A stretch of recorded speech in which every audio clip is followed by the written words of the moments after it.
langsung kepada Bapak Khalid Zulfa.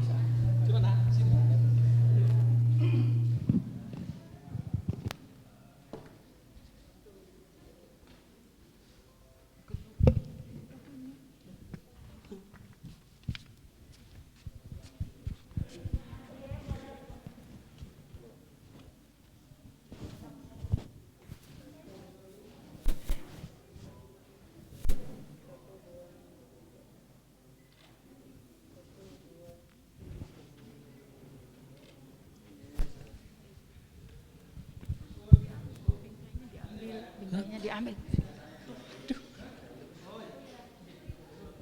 Ya. Terima kasih Bapak Kaprodi. Ya. Baik, saya tutup untuk sesi ini. Nanti insya Allah akan dilanjutkan oleh sesi kedua oleh Bapak Talis. Beliau sudah hadir. Untuk berikutnya saya serahkan kepada moderator kedua. Terima kasih. Mohon maaf atas segala kekurangan kesalahan. Wassalamualaikum warahmatullahi wabarakatuh.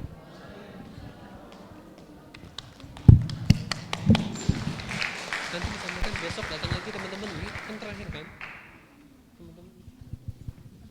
Atau aku silakan Alhamdulillah untuk sesi pertama sudah berlangsung dengan lancar. Untuk teman-teman semua partisipasi offline baik online juga. Untuk sesi pertanyaannya disimpan dulu ya teman-teman karena keterbatasan waktu kita sehingga nanti ada untuk sesi yang kedua. Terima kasih untuk teman-teman, jangan ada yang pulang terlebih dahulu karena nanti akan diberikan makan siang oleh panitia. Terima kasih. Dan selamat datang kami ucapkan kepada narasumber yang kedua Bapak Talis Nur Cahyadi, SHMH CLH CM, advokat, legal konsultan, mediator, founder TNC and Friends. Kepada moderator dan narasumber disilahkan. Baik, bismillahirrahmanirrahim. Assalamualaikum warahmatullahi wabarakatuh. Baik, sebelum kita memasuki materi kedua, yakni mediasi dalam sengketa hukum bisnis syariah, sebelumnya saya akan membaca kurikulum vitae dari pemateri kita, yakni Bapak Talis Nur Cahyadi, SHMA MH, yang sebagai advokat konsultan hukum, certified mediator and certified legal auditor. Jabatan beliau sebagai CEO TNC and Friends. Alamat beliau di Jalan Raya Wates kilometer 11 Bandut Lor RT 34 Argo Rejo Sedayu Bantul Yogyakarta. Baik, pendidikan formal terakhir beliau yakni di Master of Law in Criminal Law of the Law Faculty of the Gajah Mada University. Pendidikan dan pelatihan sertifikat profesi beliau salah satunya yakni Training for Trainers Pasar Modal Syariah OJK IAEI Jakarta 2020. Pengalaman bekerja beliau salah satunya yakni sekarang menjabat sebagai CEO TNC and Friends, dan salah satu organisasi beliau yakni di Komite Advokasi Hukum dan Etika Bisnis Syariah Pengurus Pusat Masyarakat Ekonomi Syariah. Baik, sebagaimana yang telah kita ketahui ya bersama bahwa mediasi sebagai upaya mewujudkan islah dalam penyelesaian sengketa yang masuk di dalamnya mediasi dalam sengketa hukum bisnis syariah. Baik, untuk mungkin lanjut materi kepada Bapak Talis, saya persilahkan.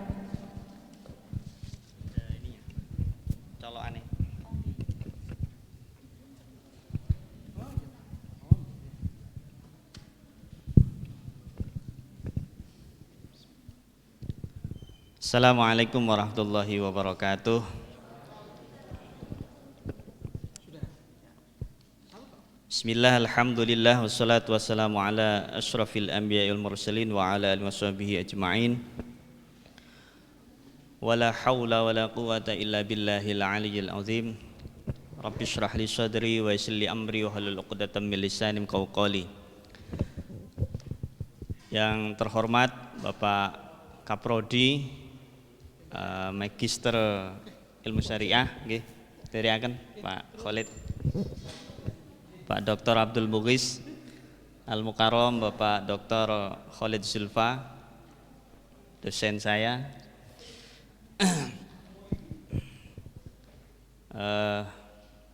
Segala puji bagi Allah Subhanahu wa taala yang telah memberikan kesempatan kepada kita semua sehingga kita bisa berkumpul secara luring dan juga kawan-kawan yang daring. Oh ya.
Mungkin bisa ditayangkan biar tak sambil berdiri wae.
Baik, sambil menunggu slide yang mungkin bisa ditayangkan,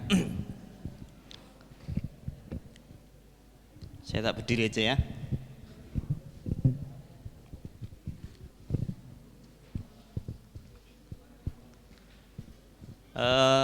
Saya mendapatkan tema tentang apa namanya? Mediasi dalam sengketa bisnis syariah.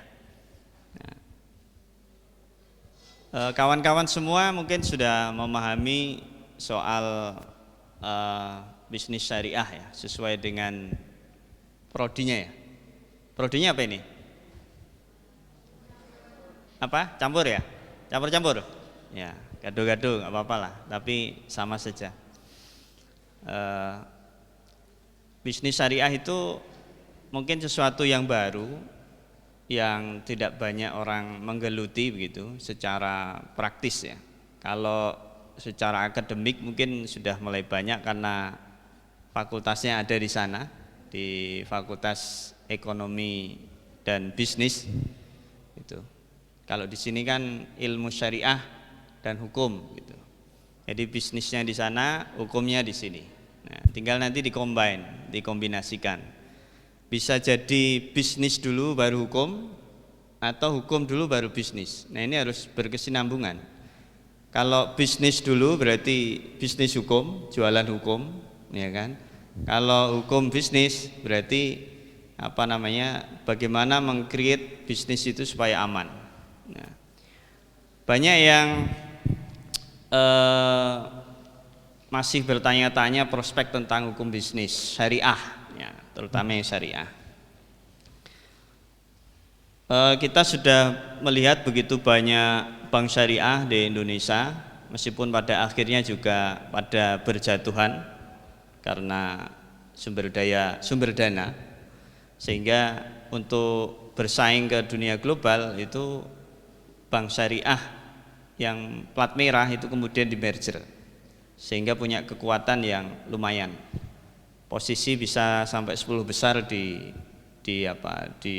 dunia mungkin ya. Apalagi terakhir kemarin sudah membuka, Bank Syariah Indonesia itu sudah membuka kantor perwakilan di Dubai ya, beberapa waktu lalu bersamaan dengan kunjungan Pak Presiden Jokowi di sana.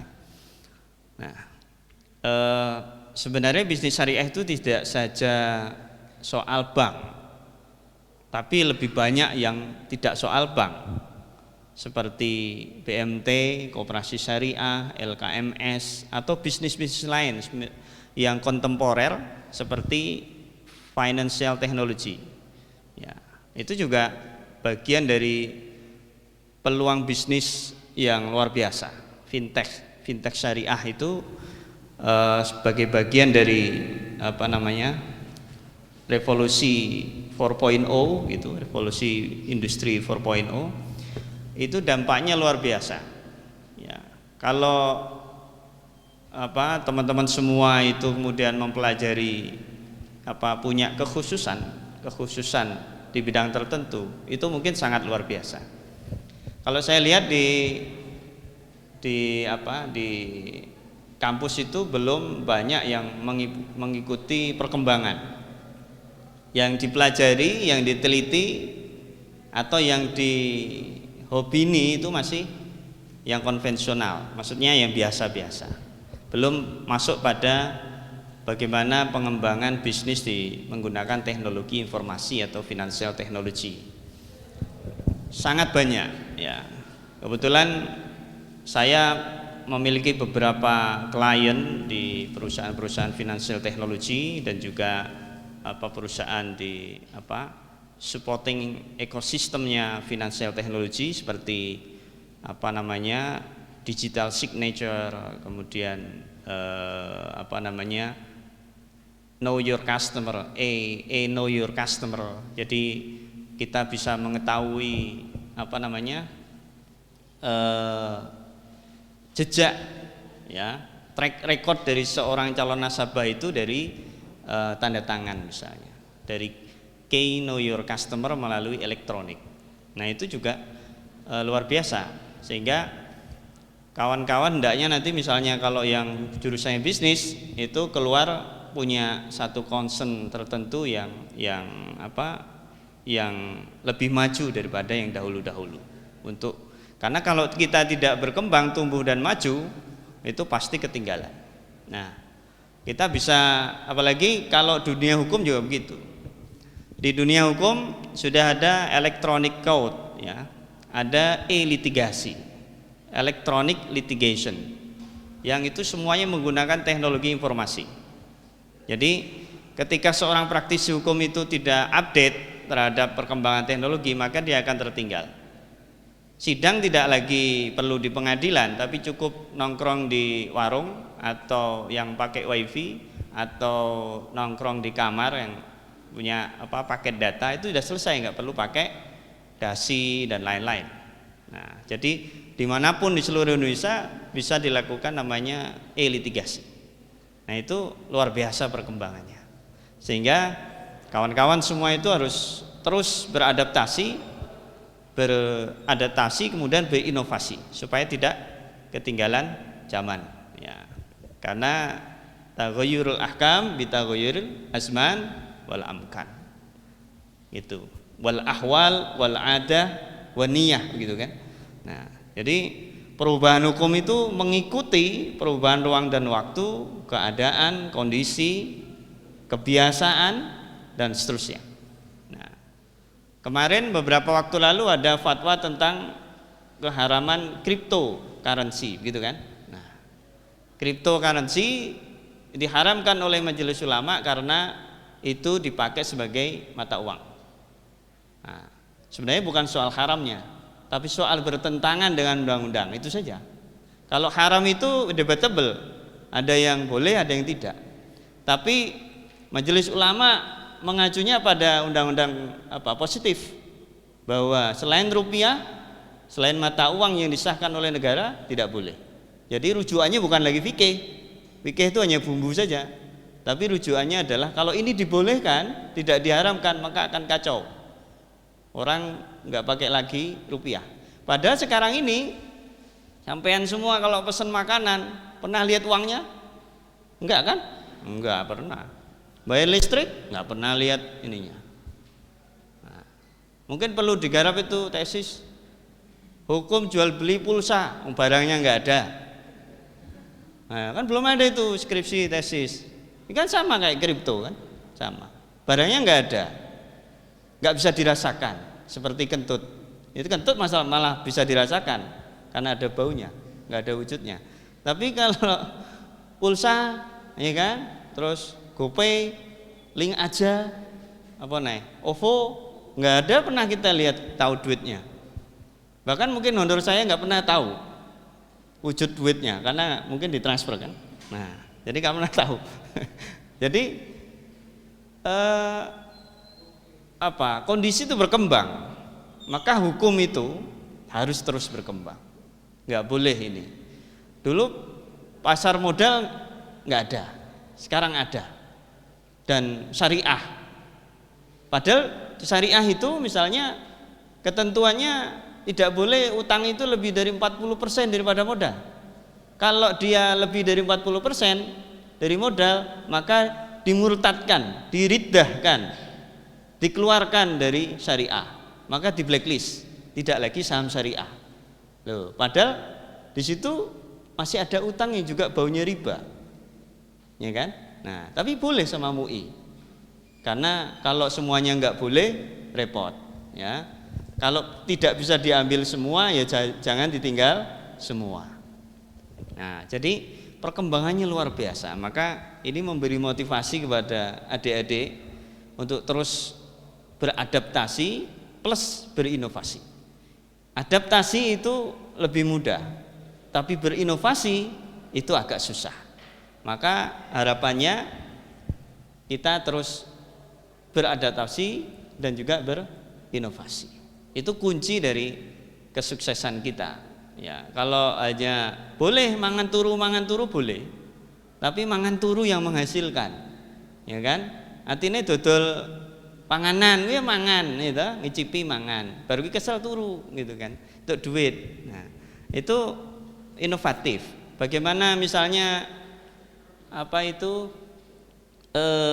istilah misalnya dulu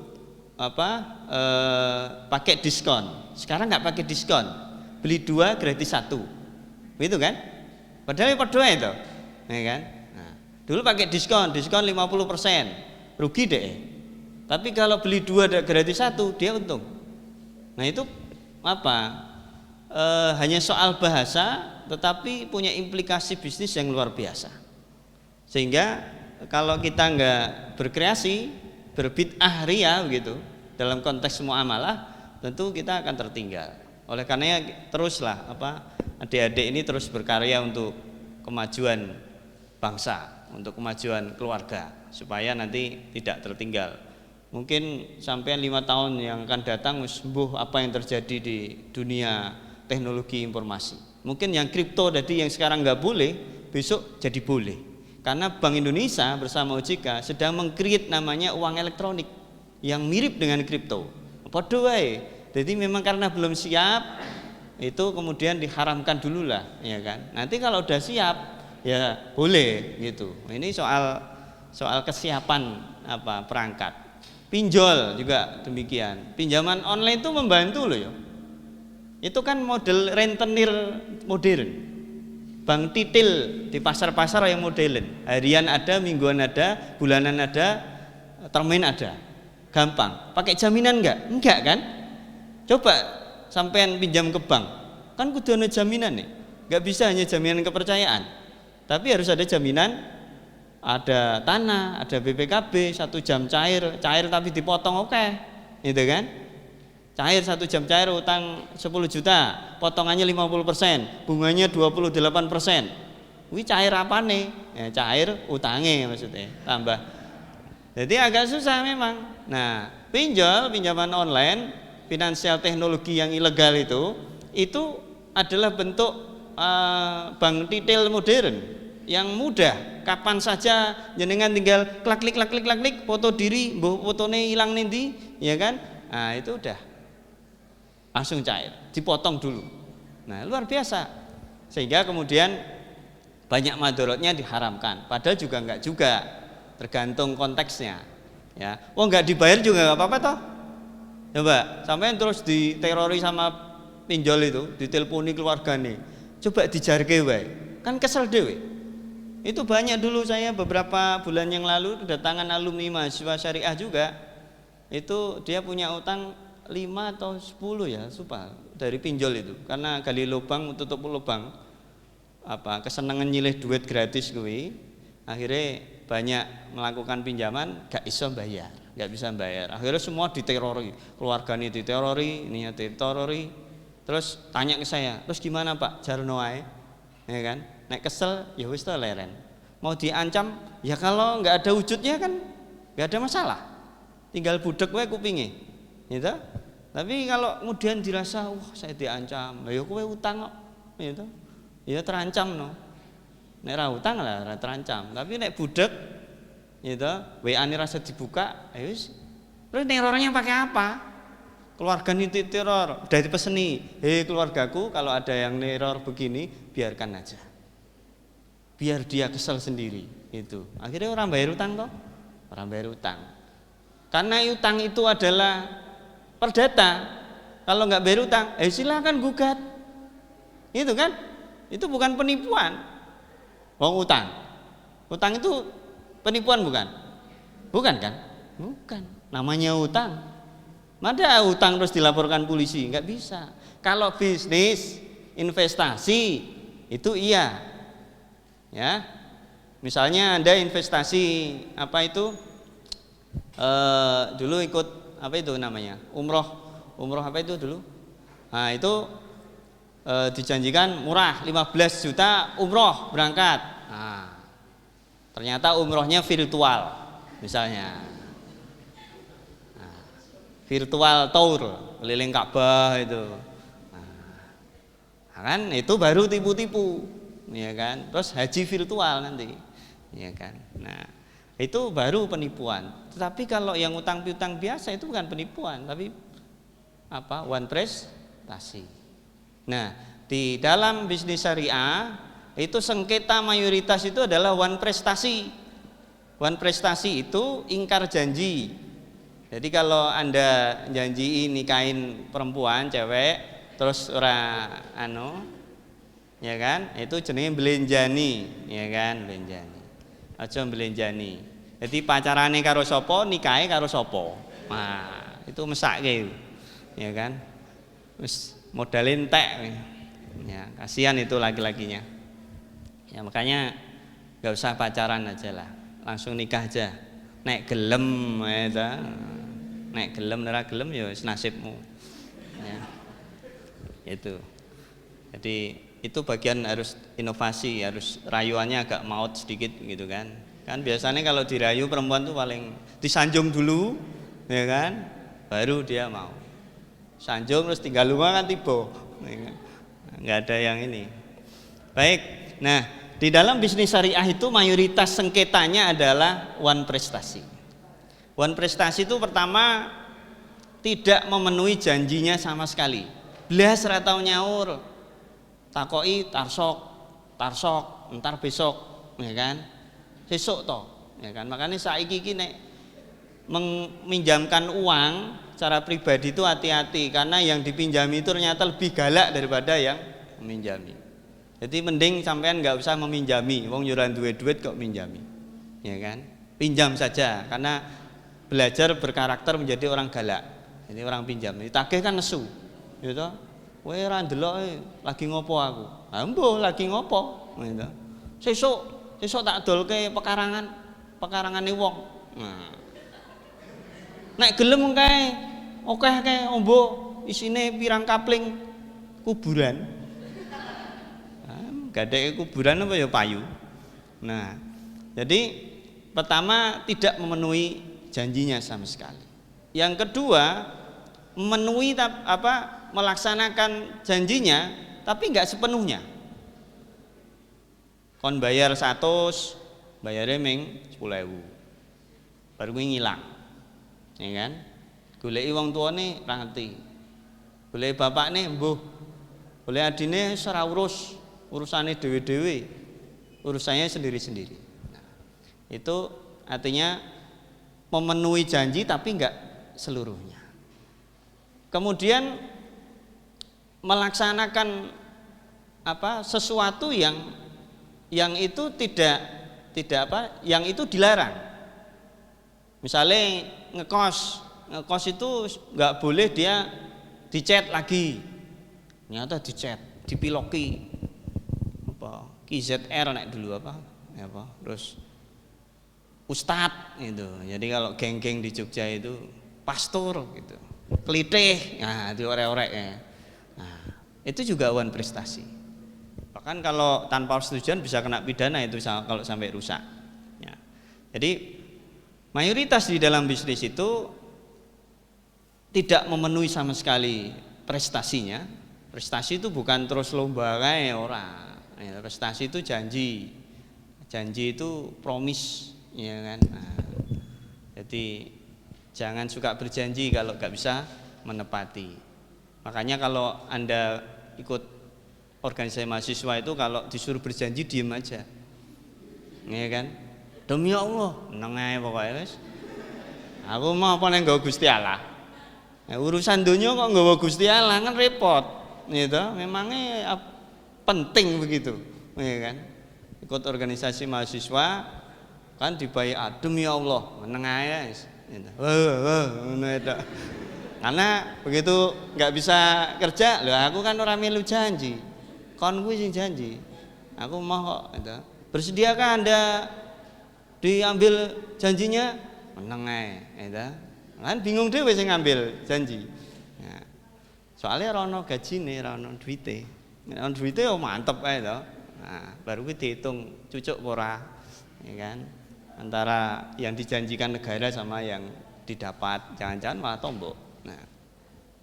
Yang kedua mayoritas itu adalah tadi tidak sesuai tidak sepenuhnya. Nah, ini yang kemudian menjadi sebuah sengketa. Itu one prestasi. Itu mayoritas, saya bicara mayoritas. Berikutnya adalah adanya perbuatan melawan hukum. Tapi basisnya itu akad. Jadi basisnya akad. Jadi bukan perbuatan melawan hukum yang biasa di dalam perdata umum, tetapi PMH di sini bukan perbandingan manusia dan hewan ya. Atau ini jurusannya apa? Saya dulu alumni perbandingan manusia dan hewan soalnya. PMH. Sekarang apa? PM ya. Perbandingan mazhab. Oh, mbuh mazhabe apa ora jelas. Mazhabe pokoknya ora urus, pokoknya penting lulus ya. Nah, itu konteks onrihma gedat itu perbuatan lawan hukum itu basisnya karena adanya akad, ya akad. Jadi bukan karena ada yang lain. Misalnya begini, Anda utang ke bank, pinjam duit dengan akad misalnya murabahah atau mudah rubah, beda ya? Mudah rubah apa murah bah gitu. Tapi malah larang, ya kan? Bukan murah bah, murabah atau mudorobah, ya. Atau bisnisnya musyarakah, gitu.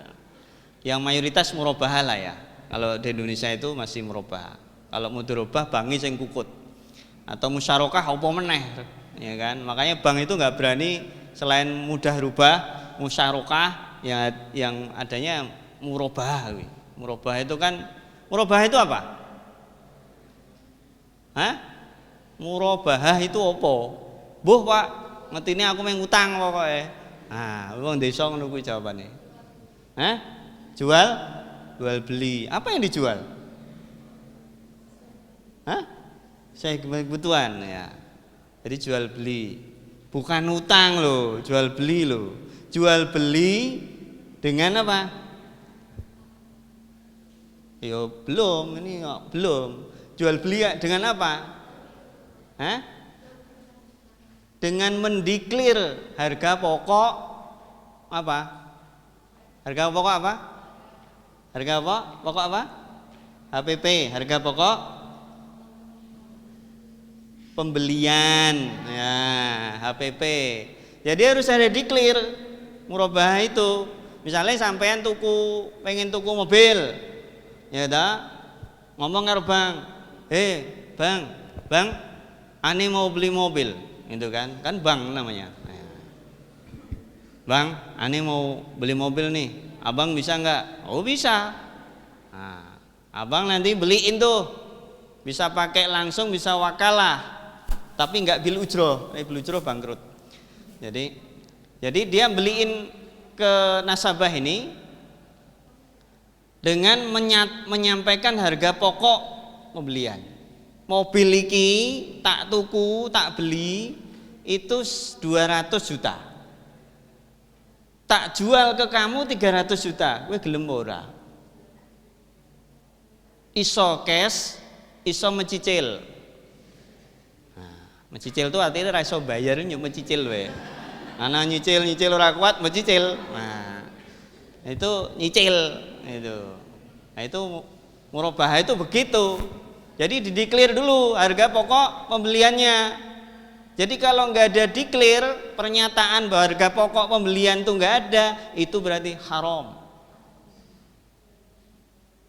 Karena murabah itu begitu, maka ada ribhun. Ribhun itu margin, selisih dari harga pokok yang dibeli dengan yang dijual. Belinya 200 juta, tak jual ke kamu 300, kowe gelem ora? Belum neng aku nyicil. Pirang tahun, yogi hitungane ngene. Iso 3 bulan, 3 tahun, 5 tahun, sak matimu misalnya. Ya iso, tergantung. Ya kan? Yang penting nilainya 300. Jadi bisa diketahui bank itu untungnya berapa? 100. Lah itu ribhun, marginnya. Itu namanya murabah. Murabah. Itu. Bukan terus kaya kredit kae, leasing kan enggak. Anda enggak tahu kan harga belinya berapa itu? Dealernya. Kan enggak pernah tahu. Ya toh? Pokoknya kowe kredit semene.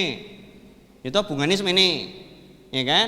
Nah, kalau Anda kredit apa di leasing atau di bank konvensional, maka yang pertama Anda harus bayar adalah flowernya. Bungane. Flower bunga itu. Iya toh? Flower. Kalau di Jogja itu ada namanya Flower Market. Itu dekat stasiun. Pasar Kembang. Ya kuwi kono. Flower Market. Peken sekar nek cara wong Yogya. Peken sekar, peken ki pasar, sekar ki kembang. Nah. Jadi flowernya, ya ta? Interestnya. Bungane yang harus dibayar dulu. Jadi nggak boleh Anda terus dapat misalnya kreditnya itu 5 tahun kok Anda setahun mau dilunasi, mesti nesu bange. Aku udah untung kok malah mbok lunasi. Nah, maka kena namanya penalti. Tahu penalti?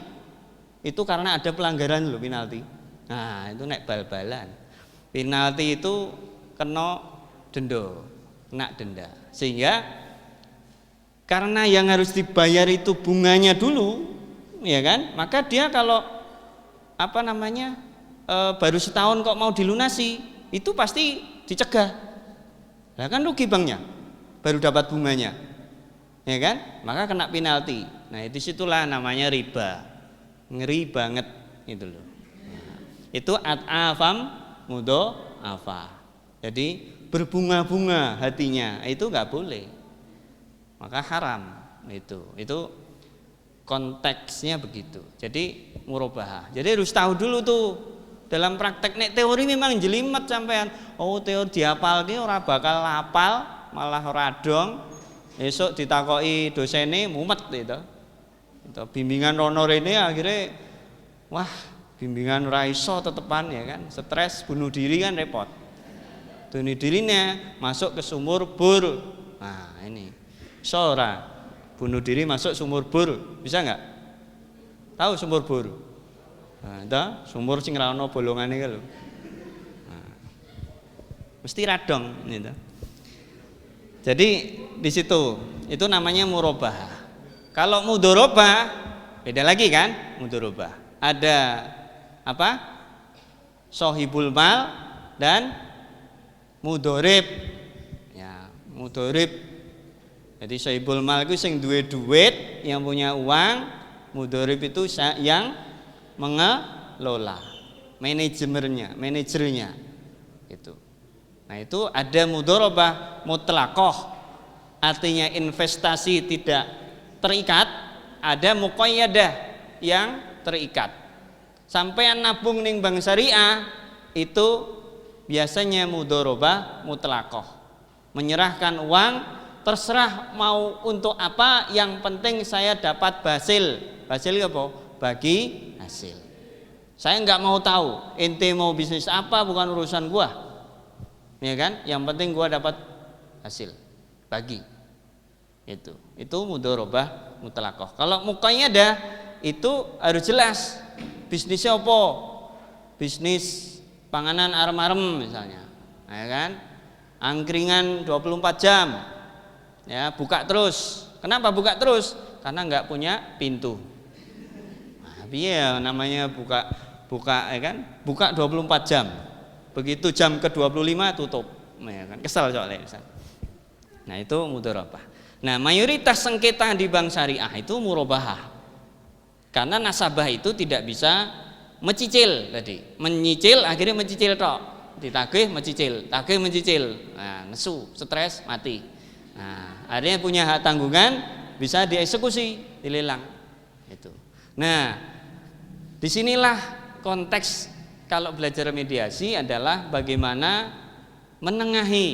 Menengahi itu berarti di mana posisinya? Di tengah. Jangan Anda bilang menengahi tapi yang pinggir. Nah, itu salah. Padahal minggir itu daerah Sleman sana, daerah namanya Kecamatan Minggir. Nah, itu jauh sana. Nah, jadi menengahi. Mediasi itu menengahi.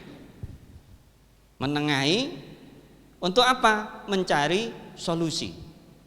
Solusi bukan soluna. Solusi, kalau soluna itu mobil. Solusi.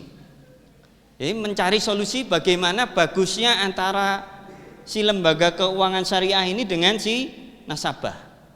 Kalau bank dengan si masyarakat umum penyimpan dana itu namanya nasabah. Kalau koperasi namanya anggota. Jadi harus diingat loh ya.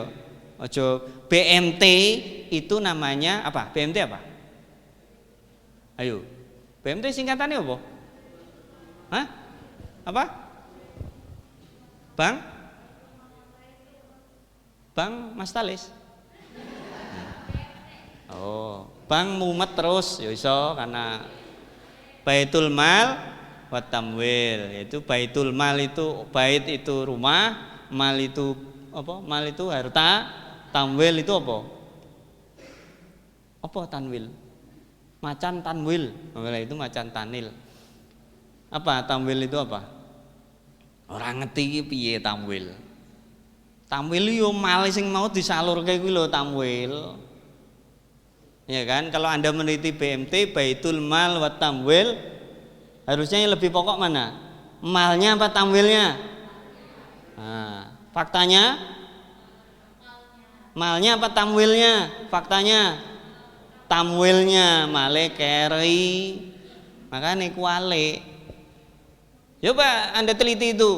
Lebih banyak mana malnya ngumpulin harta-harta itu dari ZIS dan lain-lain, penyaluran ZIS dengan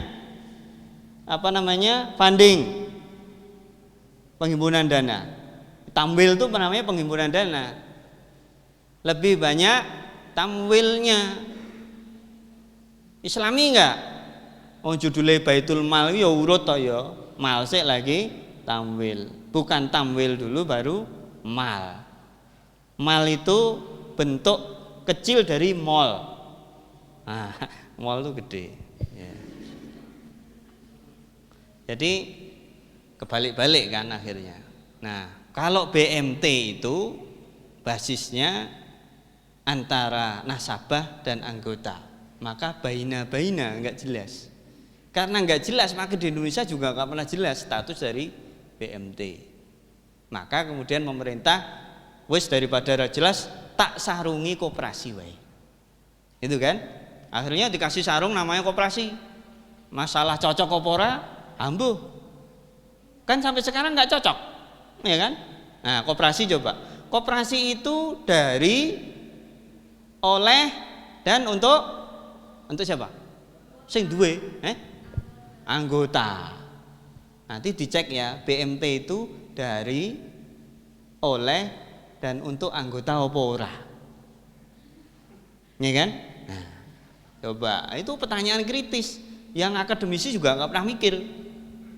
Karena ini soal empirik, gitu kan? Nah, dilihat nanti dari, oleh, dan untuk anggota. Namanya kan konsep koperasi, itu kan? Nah, jadi dari anggota. Anggota kalau koperasi itu ada iuran pokok, iuran apa? Wajib, gitu kan? Nah, terus ditetapkan sebagai anggota, itu kan? Terus bisa menikmati fasilitas. Kalau KSP simpan pinjam berarti nyimpan, bisa juga pinjam. Orang lain yang bukan anggota bisa nggak nyimpan? Nggak bisa kalau dia bukan anggota. Apa meneh pinjam? Itu kan logikanya. Nah, sekarang Anda kalau mau neliti itu betul nggak antara dasen dan dasolen itu sama? Ya kan? Law in book and law in action sama apa enggak? Gitu kan? Nah, itu bahan riset, ya kan? Riset apa ora adong aku. Wis suwe ra kuliah misalnya. Nah, di situ soal tadi mediasi. Mediasi adalah orang yang berdiri di tengah dalam artian mencari solusi antara si lembaga keuangan tadi dengan si nasabah kalau itu perbankan. Ditengahi, dicari, ditakoki, wis janjane iki piye to Mas? Ceritane piye to? Nah, itu. Ora iso bayar iki piye? Pandemi, Pak. Lah pandemi ngopo? Pandemi kan kabeh tutup. Kabeh tutup piye maksudnya? Gitu. Nah, maksudnya usahanya itu gulung tikar, Pak. Berarti selama ini kamu usaha tikar, ya kan? Karena gulung tikar kan usahanya gulung tikar itu usahanya tikar, ya kan? Maksudnya kukut itu. Nah, pailit, bangkrut. Nah, pandemi. Maka kemudian disampaikan ini alasannya pandemi. Pandemi itu merusak seluruh sendi-sendi kehidupan. Maka kemudian bisa ditawarkan namanya restrukturisasi, ada rescheduling, gitu kan? Ada reconditioning, gitu kan? Di situ. Ada potongan atau diskon, terserah. Pokoknya saja yang bayar. Marginnya enggak usah. Nah, kan bagus itu. Jadi mediasi bisnis itu lebih mudah daripada mediasi keluarga tadi yang disampaikan Pak Khalid. Itu karena urusan hati itu beda dengan urusan duit. Duit itu kompromistik gampang, ya kan? Piro, panimu piro? Kowe medun, aku munggah.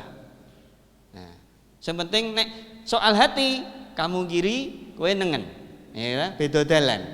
Nah, kuwi mendung tanpa udan. Sumuke ra karuan. Nah, mendung tanpa udan ini mesti sumuk. Gitu. Ora kuat, ora ono asene. Jadi di situ dia harus cari opsi-opsi alternatif bagi kedua belah pihak untuk mencari kalimatun sawa, titik temu, gitu kan? Nah, titik temu bagi para pihak untuk menyelesaikan masalahnya. Dan itu lebih mudah daripada soal hati, gitu kan? Nah, kalau soal hati suami istri itu paling susah. Didamaikan ki yo mungkin damai pas kuwi, mulih yo kerah meneh. Kaya wong pacaran ki pas sayang-sayangan gitu. Nah, baru kuwi ambiar gitu kan.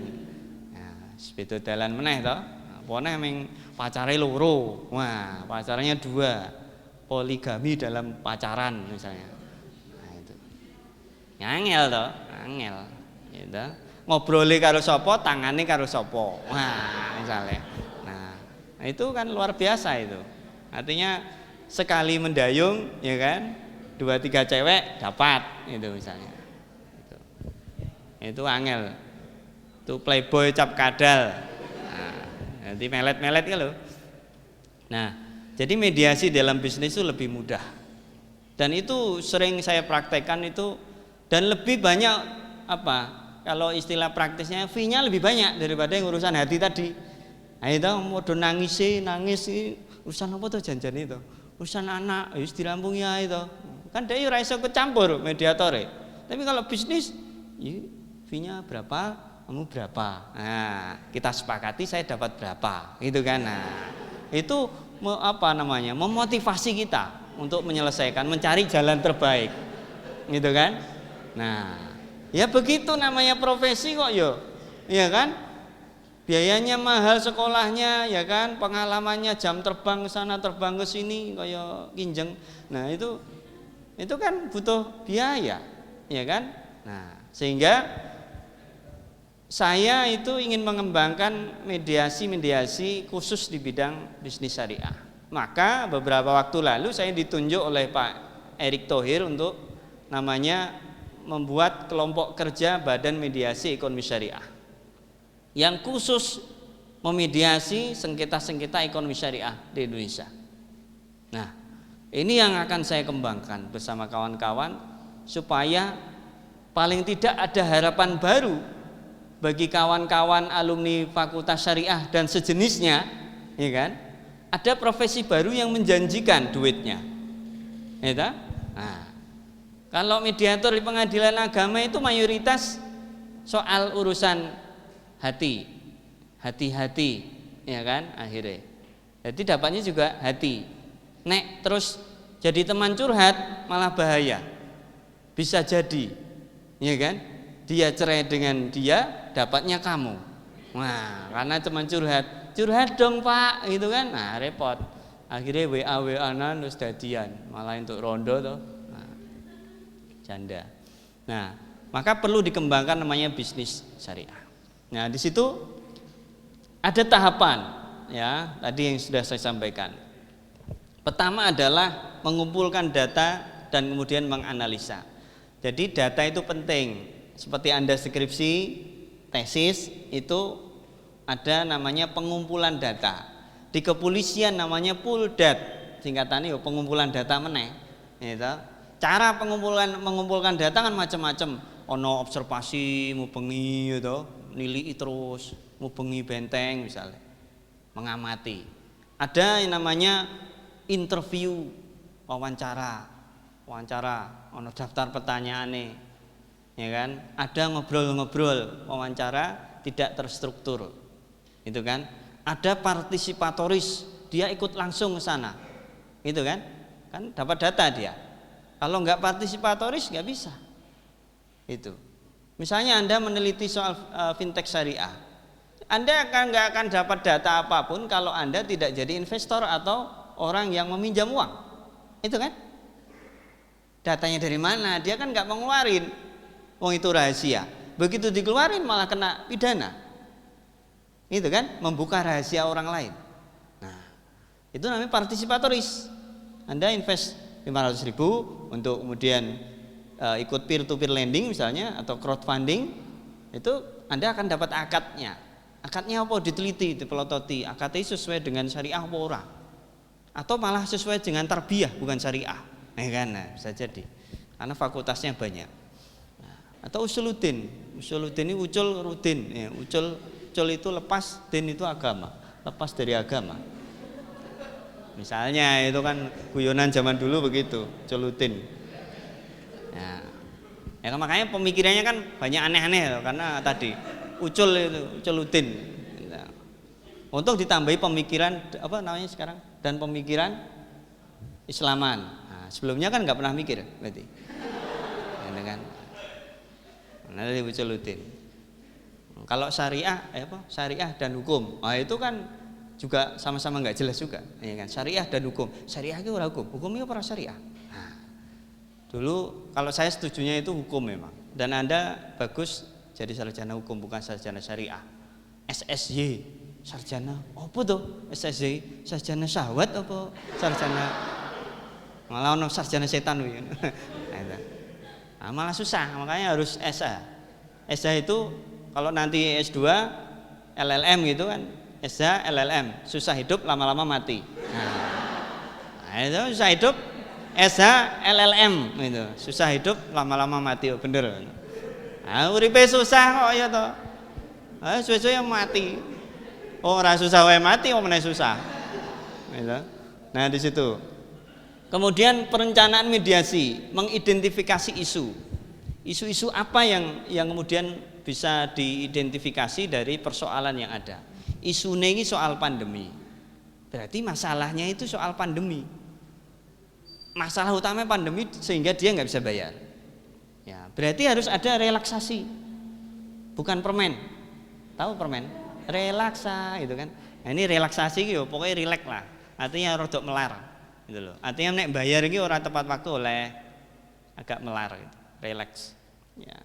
Kemudian bisa membedakan antara pilihan-pilihan itu yang potensial. Ini direstrukturisasi, apa direkondisi, atau reschedule, atau dimakfu saja. Wes, karena ini sesuai dengan Al-Quran, maka apabila kamu ada yang berutang ke kamu memang tidak mampu, maka anggaplah lunas. Itu lebih baik bagi kamu kan begitu kata Quran. Nah, itu dalilnya komunitas anti riba begitu. Nek diutang ngono kuwi. Dalile betune, gugatannya begitu. Jadi akhirnya kok bangkrut semua lembaga keuangan syariah karena menerapkan Quran tadi. Maka di konteks ini pilihan kita apakah kita harus sesuai dengan Al-Qur'an atau tidak bertentangan dengan Al-Qur'an. Nah, pilihmu sing ndi. Nek pengen sesuai yo kuwi nek duwe utang ya ra iso bayar, enggak bisa bayar, ya wis dikelasno. Allah yang akan memberikan swarga, gitu loh. Antenono itu. Padahal dia kalau ini lembaga keuangan ini terus tutup gara-gara mengikhlaskan utangnya, terus berapa orang yang bekerja di situ juga mati, ya kan? Kelaparan, terus disuruh bagaimana? Nah, makanya harus ada kontekstualisasi ayat begitu. Jadi jangan-jangan terus dikelaskan lho apik to Mas. Sampean nggih turah-turah duite, gitu. Turah piye, gitu. Turah utange. Nah, maksudnya utange sing turah akeh. Kemudian menginventarisasi masalah. Jadi ada daftar inventarisir masalah, DIM. Nah, pernah kan kalau baca undang-undang itu ada DIM, daftar inventarisir masalah. Jadi di list tuh masalahnya apa tuh? Masalahnya apa? Dek ra iso bayar apa? Ayo bener ra iso bayar, Pak. Soalnya dek bojo meneh.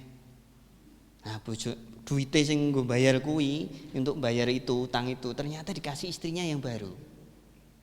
Istrinya kalau nggak dikasih dia ya kan minta cerai. Ya kan? Padahal dia kan nggak pernah nikah. Kenapa minta cerai? Gitu kan. Nikahnya siri, Pak. Berarti kan cerainya siri. Ya kan? Nah, siri jarno ae gitu. Nah, sekarang kan inovasi hukum itu luar biasa. Tidak menikah pun atau nikah siri pun bisa dapat kakak. Gitu kan? Jadi Anda nikah siri saja, Anda dapat kakak. Ya kan? Sama toh? Kakak. Hanya di situ kata-katanya perkawinan tidak tercatat. Padahal harus dicatat karo kakaknya mau. Namanya perkawinan tidak tercatat. Dia kawin tapi nggak dicatat. Dicatat nggak? Dicatat sama Dukcapil loh nyatanya. Ditulis di situ perkawinan tidak tercatat. Perkawinan enggak? Perkawinan tapi nggak dicatat. Itu kan? Maksudnya KUA yang nggak nyatat tapi capil nyatat. Itu loh. Nah, jadi itu. Makanya ibu bisa menjadi bin, gitu kan? Bukan binti, bin toh? Karena bapaknya nggak ada. Itu kan? Nah, gitu kan banyak begitu. Gitu. Paijem bin, itu Paijo bin Paijem misalnya. Jadi bapak nih ibu nih yo ibu nih. Itu kan nggak bisa ibu menggantikan bapak. Bapak bisa menggantikan ibu nggak bisa. Nah di situ ruwetnya di situ. Nah di situ direncanakan mediasi, termasuk tadi apakah ada HT tahu toh? HT tahu? Yang ditolki itu loh. Hak tanggungan bro, ya kan? HT itu hak tanggungan. Ada fidusia, pokoknya yang nanggung itu. Ada hipotek, itu apa namanya accessorial agreement, artinya perjanjian ikutan sebagai jaminan. Jadi jaminan. Jadi kalau Anda utang bank, utang koperasi misalnya, jaminannya apa? BPKB. Nah, itu jaminan namanya. Jaminannya apa? Sertifikat tanah. Jaminannya apa? Sertifikat vaksin, Pak. Ah, nggak bisa itu. Nah, malah ada 2 Pak, suami istri itu Pak. Saya Pak, punya Pak. Bisa nggak cair ya? Itu kan sampai begitunya kan. Saking ruwetnya dalam pandemi itu banyak anekdot yang baru. Ya. Jadi harus kemudian inventarisir masalah. Terus berikutnya apa? Kok lali aku. Ya kan? Next. Next. Nah, jadi yang ketiga tahapan berikutnya adalah opsi-opsi tadi. Ya, ada rescheduling, reconditioning, ada restrukturisasi, atau kemudian declassification. Nah, jadi kalau Anda punya masalah itu gampang. Solusi yang paling baik ketika Anda punya masalah apapun adalah jangan dianggap itu sebagai masalah. Anda rampung toh? Jadi kalau Anda punya masalah apapun, jangan pernah itu dianggap sebagai masalah. Jadi masalahnya ada enggak? Enggak ada. Bukan masalah kok. Ya kan? Anda enggak punya duit, jangan dianggap sebagai masalah. Ya kan? Jadi enggak punya duit, diputus pacar, ada yang suka lagi, ya kan? Ruwet toh. Mau milih yang mana? Balian malu, CLBK, cinta lama, bersemi, kembali atau kan? Ya kan? Kembali sana. Kemudian pendekatan dan cara menghasilkan opsi kesepakatan. Kemudian penyusunan kesepakatan perdamaian. Dan ini skill yang tidak semua orang kemudian bisa. Menyusun kesepakatan itu juga dibutuhkan skill. Skill tahu skill? Skill. Skillnya loro.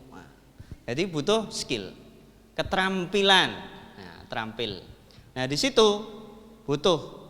Maka kalau Anda belajar hukum kontrak, ya kan, hukum perjanjian, bukan janji kawin loh ya, hukum perjanjian itu dipelajari bagaimana syarat sahnya perjanjian, syarat sahnya akad dan seterusnya.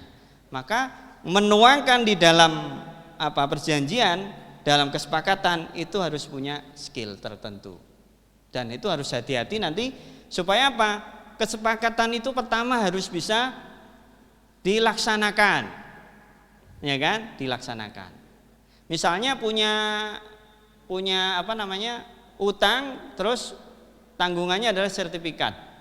Sertifikatnya itu kemudian diagunkan, kemudian mau dilelang, dicek, ternyata tanahnya udah nggak ada. Loh, tanahnya kemana Pak? Ambo juga demit paling. Tanahnya ternyata kena kena banjir, sehingga tergerus jadi sungai. Nah, dia di tanahnya di pinggir kali Code misalnya. Kali Code bisa tergerus enggak ya? Nah, bisa aja toh. Ternyata di sana ada banjir lahar dingin, tambah lahar panas, akhirnya tanahnya hilang. Terus mau dieksekusi nggak bisa, tanahnya yang mana? Aduh, sing ndi yo Pak yo? Tanahnya ketok wingi ning kene. Mau bengi sih, ya kan? Tadi malam tuh masih. Tapi begitu hujan apa di Merapi sana, terus ada lava dingin, tanahnya hilang. Nah, jadi memang harus dicek sama banknya. Betul nggak tanahnya itu ada? Jangan-jangan cuma tanah uruk, ya kan? Tanah uruk kan nggak perlu sertifikat ya. Nah, mungkin besok ada sertifikat tanah uruk. Nah, ternyata tanahnya kuburan Pak. Sekarang kompleknya, tapi ada sertifikatnya. Gimana itu? Bisa nggak dieksekusi kuburan? Bisa nggak? Bisa aja dieksekusi kuburan tuh dipindahkan, naik gelem mayite. Nah orang kan. Nah next, terakhir next. Nah hal-hal yang harus diperhatikan oleh mediator. Pertama adalah mediator harus merasa yakin bahwa para pihak telah mendapatkan kesempatan untuk menggali gagasan secara optimal. Jadi dia berdiri tengah itu harus punya memastikan bahwa para pihak itu sudah memikirkan persoalannya, kemudian mencari usulan-usulan yang kemudian bisa menyelesaikan masalahnya. Nah itu. Yang kedua adalah sebaiknya mediator mengusulkan lebih dari satu cara, ya. Jadi harus memaparkan. Misalnya kalau mediator perkawinan, ini istri saya itu nggak mau dicerai Pak, padahal saya mau nikah lagi. Ya caranya begini, tak kasih tahu misalnya. Itu istrimu yang tua itu ditanya, kamu mau dimadu atau mau jadi madunya? Nah itu kan, itu kan penting itu, udah dipraktekkan Pak Ustadz itu, ya kan? Mau dimadu apa mau jadi madunya? Ya kan? Kalau mau dimadu berarti kamu jadi istri tua, tapi kalau mau dimadu atau mau jadi madunya, kamu jadi istri muda. Itu kan? Nah, kemudian saya mau jadi madunya. Oke, kita cerai dulu. Cerai kan? Cerai. Habis cerai, nikah lagi sama yang muda toh? Nikah. Nah, terus ngajuin poligami. Kemana ngajuin poligaminya? Kepada istri yang tua. Nah, posisinya jadi terbalik toh. Siapa yang jadi madunya, siapa yang dimadu. Nah, jadi istri tua jadi madunya. Nah, tadi itu pilihan-pilihan hukumnya begitu, sehingga sah. Dan itu sudah dipraktekkan sama Pak Ustadz yang di Bandung sana. Ya, itu kan istri tua jadi madunya. Nah, itu kan. Nah, itu besok yang lain lagi begitu ya caranya. Yang ketiga adalah mediator mungkin ingin menambahkan penjelasan sebelum mengajukan usulan, bahwa usulan yang diajukan tersebut belum tentu sebuah solusi yang sempurna, dan para pihak dapat bebas untuk mempertimbangkannya dan mengambil yang dianggap berguna dan menolak yang tidak berguna. Jadi dia mediator itu nggak boleh memaksa, nggak boleh maksa kamu harus begini, kamu harus begitu, nggak boleh. Dia harus netral ya. Kemudian terakhir, next. Nah, kemudian penyusunan tadi. Nah, jadi penyusunan kesepakatan perdamaian itu harus berangkat dari apa yang dihasilkan dari mediasi. Maka setiap mediasi dicatat. Soal misalnya ongkone, koma-komanya, ya kan? Itu harus dicatat. Ya kalau utang kan harus ada koma-komanya. Ya kan? Misalnya 1 triliun 500 miliar, koma sekian juta, gitu kan? Koma ini dilumpuk jadi akeh loh, gitu. Karena itu kalau koma itu berarti dia belum titik, itu ya. Jadi kalau Anda mengalami koma itu harus optimis, karena itu belum titik. Nah, kalau udah titik itu berarti nggak ada harapan Anda kembali koma, maka bablas. Nah, jadi di situ. Nah, penuangan kesepakatan itulah yang kemudian terpenting. Nah, Anda mumpung masih muda, pelajarilah tentang kontrak drafting. Itu, mbuh jurusane hukum keluarga, hukum tidak keluarga, itu pelajari tentang kontrak drafting. Itu yang bisa salah satu yang bisa menghidupi Anda. Kemampuan itu tidak dimiliki oleh semua orang loh ya. Mocoe mumet Pak. Ayo, mocoe mumet. Nah, jadi Anda harus punya skill kontrak drafting. Kontrak drafting yang biasa dulu. Baru kemudian yang syariah. Karena syariah rada jelimet. Bagaimana belajar kontrak drafting? Belajar membaca kontrak dulu. Jadi cara belajarnya itu belajar membaca perjanjian dulu. Baca. Nah, kalau udah bisa baca, mencoba belajar mereview. Apa yang direview? Mereview perjanjian dengan menyandingkan perundang-undangan yang ada. Syarat sahnya perjanjian ki piye? Cocok pora? Hal tertentu hal apa? Misalnya jual beli, saya menjual sesuatu kepada Anda dengan harga 5 juta. Sesuatu ki apa to? Anu Pak. Lha anu ki apa? Padha ae. Nah, maka hal tertentunya kan enggak ada. Saya menjual motor merek Honda, titik, seharga 5 juta. Lah Honda itu ya akeh. Kan harus disebutkan Honda yang mana, nopolnya berapa, BPKB-ne nomor piro, kerangka nomor kerangkane piro, nomor mesinnya piro. Iya kan? Itu namanya hal tertentu. Spesifikasinya harus disebutkan. Kalau enggak bisa keliru Hondane wong mbok dol. Itu kan? Saya menjual sebidang tanah kuburan kepada Anda dengan luas 1 kali 2 meter persegi, ya kan, dengan harga 500 juta. Dibayar secara mencicil misalnya. Nah, itu kan jelas tanahnya di mana, sertifikatnya nomor piro. Kan bisa aja sertifikat apa, kuburan itu punya sertifikat kan? Misalnya di San Diego Hills sana, kan ada sertifikatnya. Yang kalau satu petak itu 1, sekian miliar. Nah, jadi kalau mau mati mahal di sana. Itu. Di Jogja juga mulai mahal. Anda kalau mau dikubur di Malioboro itu luar biasa harganya. Ya kan? Nah, 1 meter bisa 40 juta kan? Nah, jadi kalau Anda mau mati mahal atau mati murah, nah itu tergantung. Nah, kalau mau dikunjungi banyak orang, ya dikubur di Malioboro. Itu setiap hari itu bisa ribuan orang liwar-liwar. Orang dongo ya ming delok ketok iku kuburane sapa. Demit ngendi ning kene misalnya. Nah, di situ. Jadi saya berpesan kepada teman-teman semua, kuasailah skill drafting. Karena itu penting. Nah, kegagalan drafting itu menyebabkan kegagalan dunia. Indonesia itu kalah berkali-kali dengan asing karena draftingnya lemah. Benar itu. Ming waton percaya kok waton, ya kan? Nah, kudune percaya weton, gitu kan? Nah, jadi harus dikuasai betul dari sekarang mumpung Anda belum terlambat. Usia Anda masih muda belia, itu kan? Nah, pelajari itu, latihan. Soal Anda mau jadi apa, itu ora penting.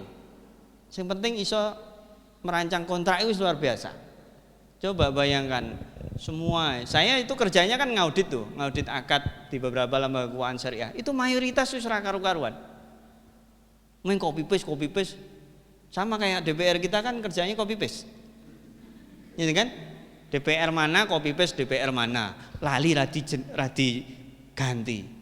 Masih kabupaten mana. Nah, itu karena lemahnya kita. Pertama lemah membaca, kemudian lemah mereview, mengkritisi. Maka pertama mempelajari kontrak itu adalah belajar membaca dulu. Ruwet rapopo, coba mulai membaca yang mulai simpel sampai sing ruwet, misalnya asuransi. Wis cilik gitu. Cilik tulisannya berwarna, macane bengi. Nah, wis ruwet, ya kan? Membaca kontrak itu ya dibaca kontraknya, bukan kontraknya dibuka terus kita buka HP. Ini iki ya ora rampung-rampung. Gitu. Sama kayak kita ngerjakan tesis begitu, ya kan, dibuka laptopnya tapi ngetiknya yang di HP. Nah, selesainya kapan? Ya kan? Membuka atau laptopnya ngetiknya tetap ning HP, WA-an karo koncone. Nah, jadi nggak bakal selesai makalahnya. Nah, di situ. Nah, maka itu pesan saya adalah pelajari soal kemampuan skill drafting kontrak. Karena itu penting. Kita jarang sekali alumni kita itu terus jadi kontrak drafter yang hebat, ya kan? Dan itu peluangnya luar biasa. Karena kerjaan saya sehari-hari begitu. Hampir semua kerjaan saya itu mereview kontrak yang kemudian sebelum ditandatangani Pak Erick Thohir itu ke saya dulu, review, ya, direview. Jadi kerjane ning omah ya iso, ning ora karo turu, nek karo turu ora iso kerja, nek kerja karo turu ora sida kerja, turu karo kerja ora sida turu, ya kan? Nah, jadi memang kerjaan kita itu di dunia era teknologi begini tidak harus di kantor. Orang kantoran ki malah ra penak, nganggo dasi, nganggo sepatu, gitu, ora iso nggo kaos. Nah, padahal enak kerja itu ya di kaos, pakai kaos, gitu. Seperti pengajian itu kan namanya apa? Kalau Jawanya, pengaosan, nganggo kaos kudune, gitu. Ora nganggo koko. Jenenge pengaosan kok nganggo koko berarti ora pengaosan. Nah, di situ ya pesan saya kepada kawan-kawan, perkuat skill draftingnya supaya itu bermanfaat bagi Anda, karena nanti Anda akan berhadapan dengan berbagai globalisasi industri era tidak hanya 4.0 tapi juga society 5.0 begitu kan, masyarakat 5 ki apa ra dong aku pokoke 5 ngono ae. Itu kuwi iso ruwet meneh kuwi lho. Dan makanya perkuat dulu. Soal tesis itu soal akademik gitu kan, bukan soal skill. Soalnya nek mbok gabungke iki ora iso. Tesis kuwi sing biji yang nilai itu dosennya, skill itu yang biji adalah kehidupan. Itu kan? Maka perkuat di situ, selesaikan tesismu, perkuat skillmu, atau skillmu diperkuat tesisnya sesuk ya ora apa-apa. Gitu. Skillnya ora kuat, tesisnya ora rampung kan repot. Ya kan? Diperkuat supaya Anda bisa lebih hidup. Gitu kan? Nah, kalau sekarang kan hidup enggak lebih hidup. Ya ping ketap-ketip tok, ora pati urip. Gitu, ndelok gumunan. Sekarang kan kita itu eranya gumunan. Hebat yo. Iso ngono yo, gitu. Ming ngono tok kuwi paling banter. Isine tak omongi. Kita juga sebagai anak bangsa itu malu banyak dekakon, unicorn. Itu kan bangga cuman waktu awal-awal. Tapi begitu dia kemudian dikuasai asing, nangis kabeh. Gojek, Tokopedia, Bukalapak, JNT udah dekakon kan, Traveloka itu asing semua. Sahamnya Pak Menteri itu hanya 5%, bayangkan. Yang lain itu ono Mbah Google, ono sapa kuwi Cina kuwi jenenge Alibaba, Jack Ma, kemudian Temasek Singapura, kemudian Jepang. Udah, Amerika, Jepang, Singapura, Cina. Indonesia konsumen aja. Gotomu, iya kan? Nah, itu kan miris. Pak Menteri aja nangis itu lihat begitu. Presiden nggak jadi bangga. Ternyata kita hanya bangga dapat namanya aja, pemiliknya enggak. Nah, itu yang harus dibangun gitu ya. Enggak malu-maluin unicorn, dekakon, tapi itu punya asing sama saja. Tiap hari kita menikmati. Kapan hidupnya? Jadi menikmati toh? Nah, kapan menik itu hidup? Nah, yang ada kan cuma menikmati. Kapan menik hidup? Nah, saatnya menik hidup, bukan menikmati lagi. Baik, terima kasih. Salah hilap mohon maaf. Wassalamualaikum warahmatullahi wabarakatuh. Waalaikumsalam warahmatullahi wabarakatuh. Ya baik, terima kasih materi yang sangat menarik sekali dari Bapak Tolis, yakni sudah disampaikan penyelesaian sengketa dan penyelesaian sengketa hukum bisnis syariah dan juga isu-isu kontemporer hukum bisnis syariah. Baik, untuk melanjutkan materi mungkin saya buka 2 pertanyaan. Nanti jika memang waktunya masih cukup bisa dilanjut kembali. Baik, oke, 1 pertanyaan dari online. Anda tahu ciri-ciri kegagalan orang dahulu, ya kan? Orang Yahudi itu gagal karena banyak bertanya.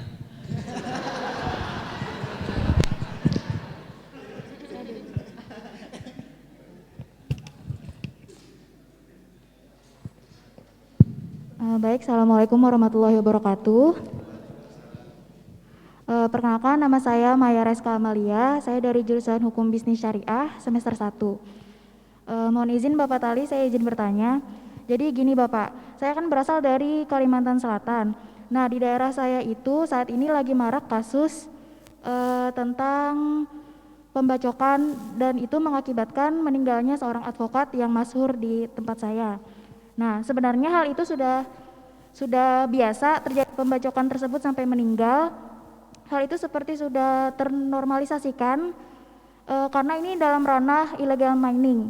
Nah, mungkin hal ini bisa diangkat dan isu ini lumayan besar di tempat saya karena kasus ini kan advokat yang meninggal. Kemudian yang mengawal langsung atas kasus ini adalah Bapak Profesor Denny Indriana. Beliau juga seorang guru besar HTN dan beliau juga masyhur di Kalimantan karena beliau sempat mencalon sebagai gubernur di Kalimantan Selatan.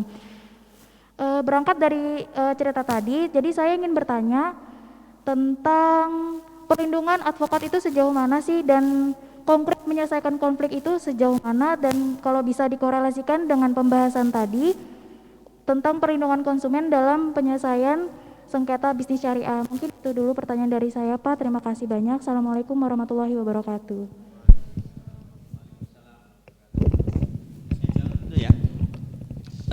Soal apa itu pembacokan advokat ya di Tanah Bumbu ya kalau nggak salah ya, itu seperti yang sampean katakan itu sepertinya sudah biasa Pak. Ya sudah,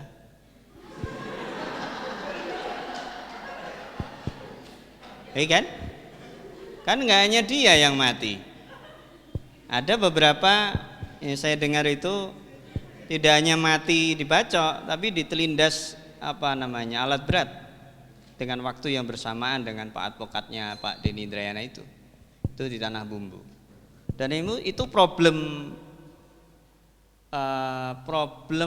kenapa Kalimantan Selatan yang kemudian masyarakatnya religius itu kan, sebutannya apa, 1000 masjid, 1000 sungai, 1000 ulama, 1000 tuan guru kan begitu, banyak sekali, kota santri dan seterusnya.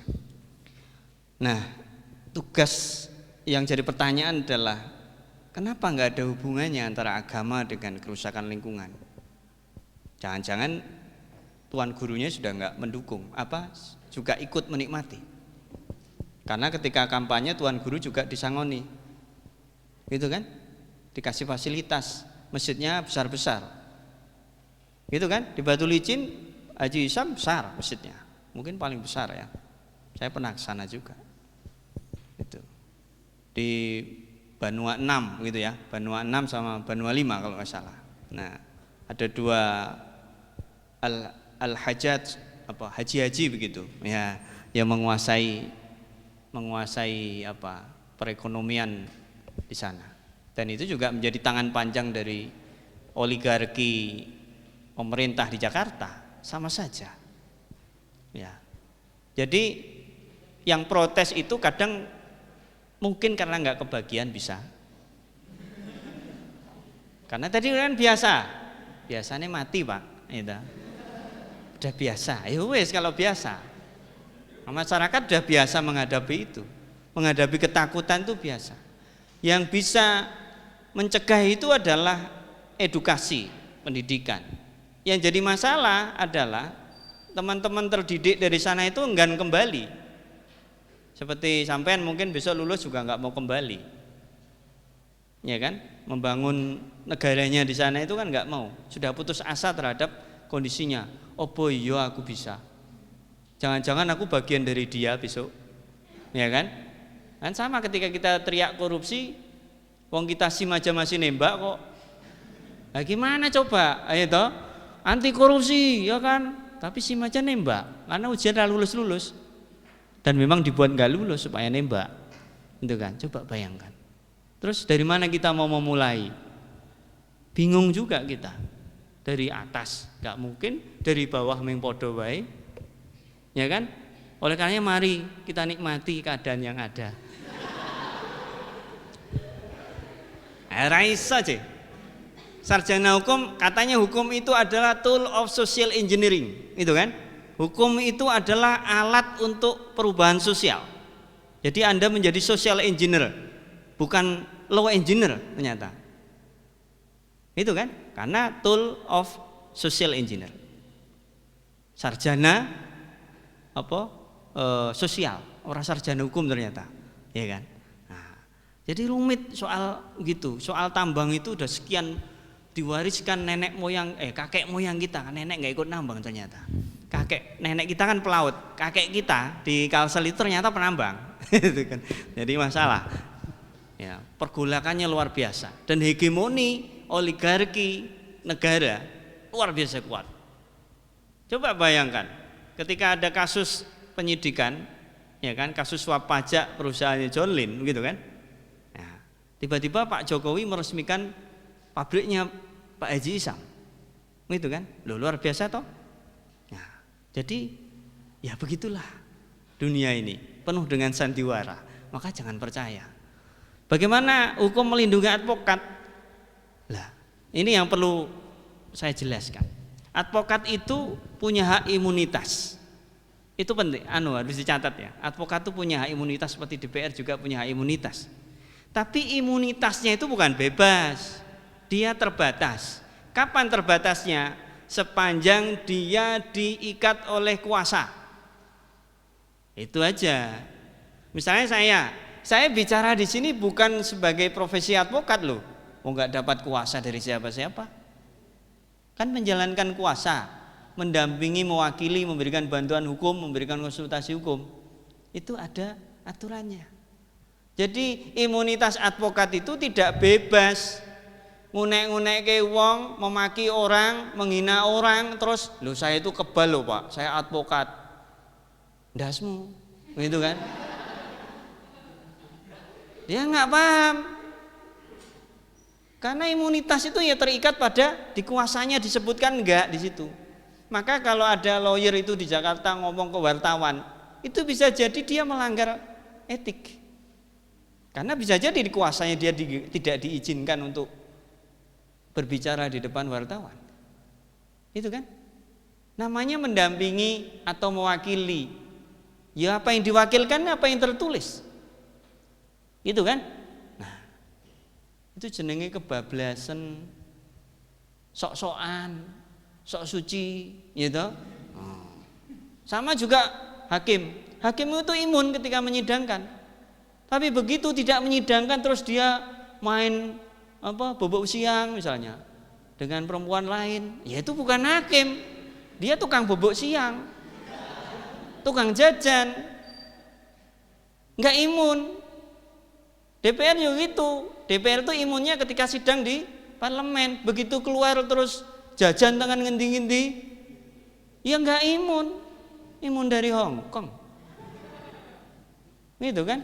Nah, itu jenenge salah kaprah. Kaprah sing salah. Salah paham sehingga pahamnya jadi salah. Nah, makanya perlu itu dikritisi dan saya dari dulu mengkritisi itu anti keriting, ya kan? Nah, jadi jawabannya mbaknya tadi itu nampaknya sudah biasa. Itu adalah sebuah jawaban yang karena memang begitu. Advokat mati, ya kan? Terus ada orang lagi ditulindas alat berat, biasa nggak ada yang protes. Digusur nggak ada yang protes. Ya kan? Beraninya cuma protes di media, demo nggak berani, mengadvokasi masyarakat nggak berani. Begitu ada komunitas mengadvokasi dikasih duit berhenti. Nah, sama begitu. Coba di Jogja, orang hebat-hebat tuh ngomongin negara yang lain tentang feudalisme, tentang bagaimana reformasi agraria, prek. Di sini berani? Enggak berani. Melempem kabeh. Itu. Berani? Enggak berani. Bahkan pakar hebat-hebat dari Gajah Mada, Gajah Mungkur, Gajah Duduk,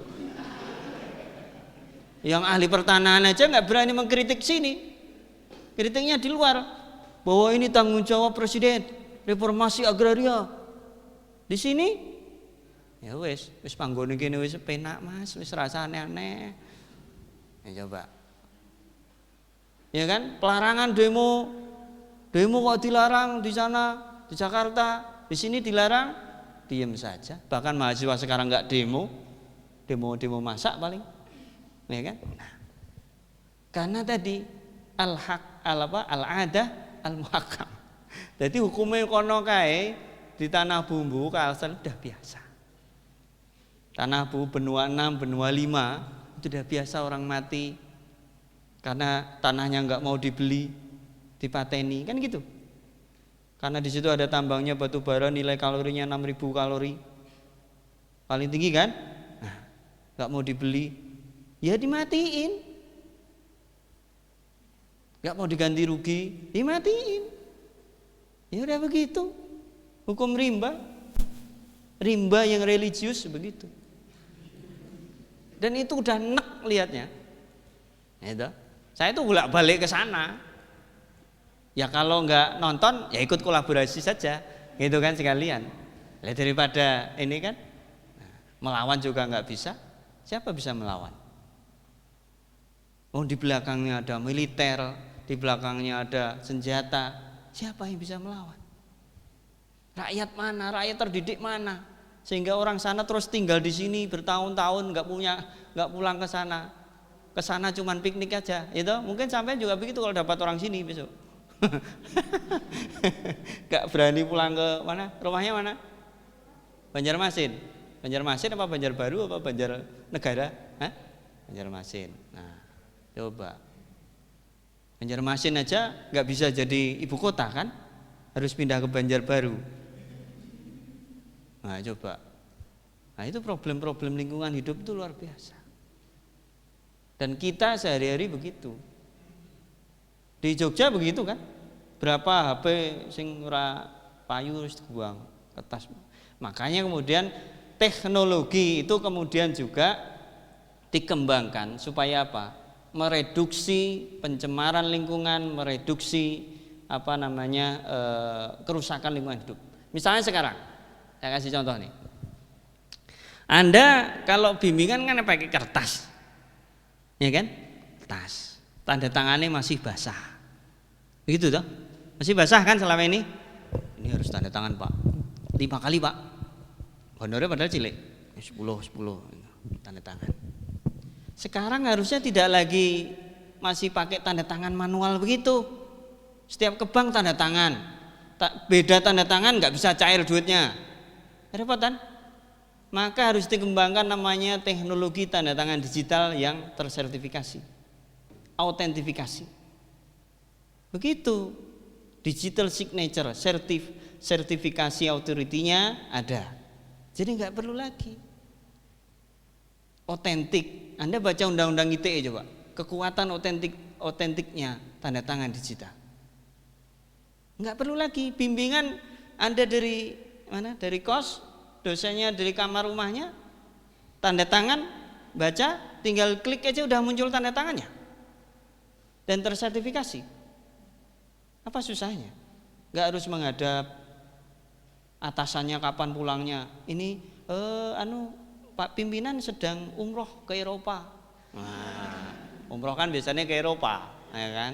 Karena umroh akademis itu ke Eropa, bukan ke Arab. Nah, itu umroh religi baru ke Arab. Kalau akademis ke Eropa. Nunggu dulu datangnya kapan.